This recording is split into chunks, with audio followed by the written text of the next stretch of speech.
warahmatullahi wabarakatuh. Perkenalkan, nama saya Opta Sirwulandari, NPM channel 19012. Saya dari Prodi D3 Akuntansi Universitas Bengkulu angkatan 2019. Baiklah teman-teman, di sini saya akan menjelaskan atau melanjutkan materi saya yang sebelumnya. Nah, di sini saya akan membahas tentang materi bab 4, yaitu tentang konsolidasi dengan akuisisi melebihi nilai tercatat ekuitas. Karakteristik konsolidasi dengan akuisisi melebihi nilai tercatat akuisisi pada nilai yang tidak sama atau pada nilai tercatat yang melebihi nilai tercatat. Karena dalam praktiknya jarang diakuisisi, itu dilakukan oleh perusahaan akuisisi dengan menyerahkan nilai akuisisi yang sama dengan nilai tercatat. Kenapa? Karena sebelumnya melakukan akuisisi pada perusahaan lain, suatu perusahaan tersebut yang akan mengakuisisi itu akan melakukan uji kelayakan. Nah, di sini ada beberapa hal yang harus dilakukan sebelum ia memutuskan akan melakukan akuisisi atau tidak. Nah, hal yang pertama yaitu apa yang ia dapatkan dari mengakuisisi perusahaan tersebut, mempertimbangkan reputasi. Nah, yang kedua yaitu reputasi manajemen yang bagus. Maka bisa jadi perusahaan pengakuisisi membayar atau memberi imbalan lebih tinggi daripada nilai tercatatnya kepada perusahaan yang akan ia akuisisi. Nah, yang ketiga yaitu melakukan uji atau menilai nilai wajar dari aset maupun liabilitas dari perusahaan yang akan diakuisisi. Secara pembuatan laporan konsolidasian, contohnya yaitu dalam pengakuisisian 1 Januari 2015, PT Nusantara mengeluarkan investasi sebesar 1,5 miliar untuk mengakuisisi seluruh kepemilikan pada PT Andalas, yaitu 100%. Nah, diketahui ekuitas pada PT Andalas yaitu sebesar 1,2 M. Maka PT Nusantara mengakuisisi PT Andalas dengan nilai yang melebihi dari nilai tercatat. Adapun jurnal dari PT Nusantara tersebut yaitu investasi pada PT Andalas pada debit yaitu sebesar 1,5 miliar dan kas pada kredit yaitu 1,5 miliar. Nah, dari transaksi di atas maka timbul diferensial atau selisih nilai investasi dan nilai wajar senilai sebesar 300 juta.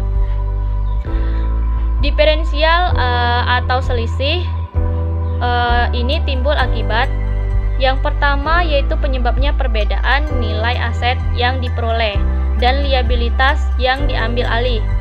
Yang kedua, penyebab terjadinya diferensial tersebut yaitu adanya goodwill atau sering disebut dengan aset yang tak berwujud. Nah, perhitungan nilai investasi atau kepemilikan PT Nusantara atas PT Andalas yaitu jurnal eliminasi. Basic jurnal eliminasi yang pertama yaitu menghapus ekuitas PT Ana atau PT Andalas, ekuitas sebesar saldo laba yaitu 400 juta dan saham sebesar 800 juta. Yang kedua, basic jurnal eliminasi yaitu menghapus investasi PT Induk pada PT Ana senilai 1,5 miliar. Nah, yang terakhir yaitu yang ketiga, muncul akun diferensial yang bersifat sementara. Diferensial. Nah, berdasarkan PSAK 22 yaitu revisi 2010, diferensial harus dialokasikan pada aset teridentifikasi yang diperoleh atau liabilitas yang diambil alih yang dianggap menyebabkan nilai wajar dari entitas anak yang dikonsolidasikan melebihi nilai buku atau dialokasikan sebagai goodwill atau aset yang tak berwujud. Selanjutnya itu goodwill. Nah, menurut PSAK 22 revisi tahun 2010 mendefinisikan goodwill adalah sebagai selisih antara nilai agregat dari imbalan yang dialihkan. Nah, jumlah kepentingan non-pengendali nilai wajar kepentingan ekuitas sebelumnya diakuisisi jika kombinasi bisnis dilakukan secara bertahap dan jumlah neto dari aset teridentifikasi yang diperoleh dari liabilitas yang diambil alih.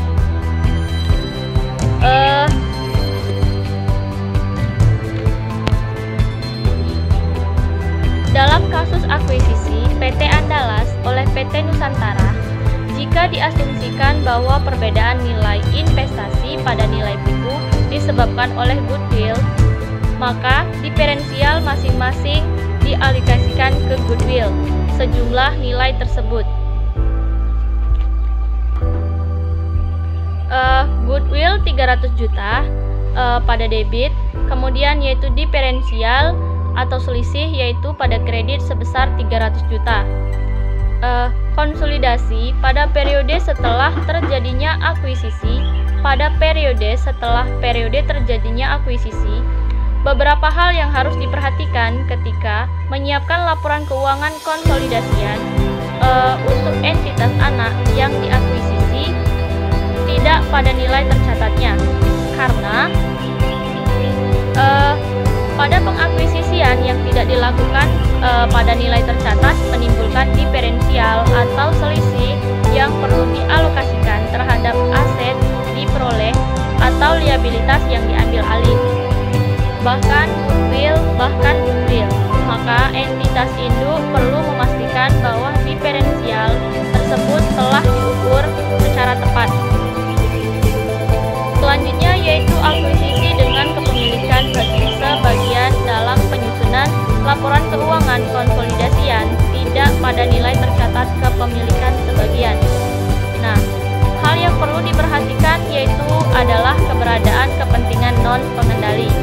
Karena apa? Karena keberadaan kepentingan non-pengendali menurut PSAK 65 pada revisi 2014 mensyaratkan entitas induk untuk menyajikan secara terpisah bagian dari kepentingan non-pengendali pada ekuitas dalam laporan posisi keuangan konsolidasian. Hal ini dimaksudkan untuk menunjukkan kepada pengguna laporan keuangan seberapa besar bagian dari aset bersih yang dimiliki entitas anak yang tidak dikuasai oleh entitas induk. Selanjutnya yaitu isu lain seputar konsolidasian. Nah, biaya transaksi terkait akuisisi. Biaya transaksi yang terkait proses pengakuisisian suatu perusahaan sangat besar kemungkinannya untuk dikeluarkan oleh pihak pengakuisisi. Biaya transaksi terkait akuisisi dapat berupa biaya makelar, biaya hukum dan konsultasi, biaya terkait akuntansi, biaya penelitian dan jasa profesional lainnya, biaya administrasi umum, dan lain-lain. Yang terakhir yaitu menurut PSAK 22, seluruh biaya transaksi terkait akuisisi harus dibebankan pada periode ketika biaya tersebut terjadi atau jasa terima, kecuali biaya untuk menerbitkan efek baik berupa utang atau ekuitas yang perlakuannya mengikuti PSAK 55 revisi 2014 yaitu instrumen keuangan atau pengakuan dan pengukuran. Baiklah teman-teman, itu saja yang dapat saya sampaikan pada materi bab 4 ini. Lebih dan kurang saya mohon maaf. Wabillahi taufiq wal hidayah. Wassalamualaikum warahmatullahi wabarakatuh.